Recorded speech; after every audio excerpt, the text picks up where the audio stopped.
الو کی بے وقوفی۔ چیل کا کوئی قصور نہیں، ساری غلطی تمہاری اپنی ہے۔ تم نے اپنے بچوں کے بارے میں درست معلومات نہیں دی تھی، اسی لیے تمہیں نقصان اٹھانا پڑا۔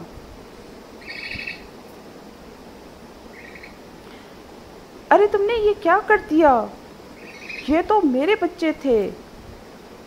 اپنے دوست کے بچے ہی کھا گئی تم۔ شور کی آواز سن کر اڑوس پڑوس کے چمگادڑ الو کے گھر جمع ہو گئے۔ وہاں الو چیل سے جھگڑ رہا تھا اور اپنے بچے کھا جانے پر غصہ کر رہا تھا۔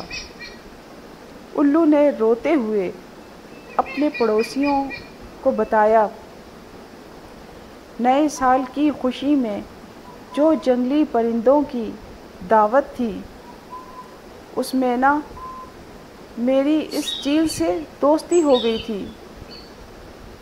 میں نے اس سے وعدہ بھی لیا تھا کہ تم میرے بچوں کو نہیں کھاؤ گی، لیکن یہ بے وفا نکلی، دوست نہیں میری دشمن نکلی، اور آج اس نے میرے بچوں کو کھا لیا۔ الو روئے جا رہا تھا۔ بچوں کے غم میں اس کے آنسو رک ہی نہیں رہے تھے۔ اپنے پڑوس کی حالت دیکھ کر چمگادڑوں نے بھی چیل کو خوب برا بھلا کہنا شروع کر دیا۔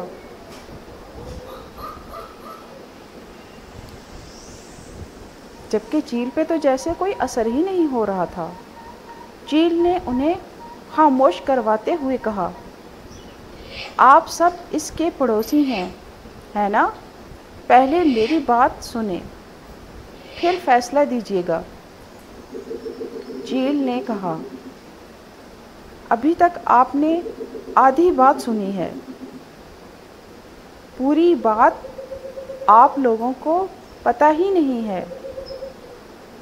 ذرا اپنے پڑوسی سے پوچھو کہ جب میں نے اس سے کہا کہ تمہارے بچے میں کیسے پہچانوں گی، تو اس نے کیا جواب دیا تھا؟ سب چمگادڑوں نے الو کی جانب دیکھا اور اس سے پوچھا، ہاں بھائی تم نے کیا بتایا تھا، بتاؤ، ہمیں بھی بتاؤ۔ الو نے آنسو روکتے ہوئے کہا، میں نے وہی بتایا تھا جو حقیقت ہے، کہ میرے بچے سب پرندوں کے بچوں سے زیادہ حسین اور خوبصورت ہیں۔ ان کی آواز سریلی ہے، ہاتھ نرم اور گورے گورے ہیں، ان کے پر چمکیلے ہیں۔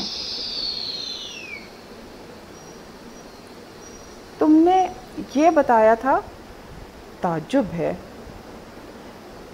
تعجب سے چمگادڑوں نے کہا، چیل کو اپنے بچوں کے بارے میں یہ نشانیاں بتائی تھیں۔ چیل نے کہا، اب بتاؤ اس میں قصور کس کا ہے؟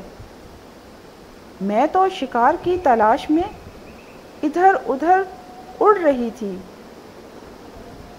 ایک گھونسلے میں 4-5 کالے کلوٹے بد شکل، موٹی اور بے سری آواز میں ہونکتے ہوئے نظر آئے تو میں نے سوچا کہ یہ بچے میرے دوست الو کے ہرگز نہیں ہو سکتے،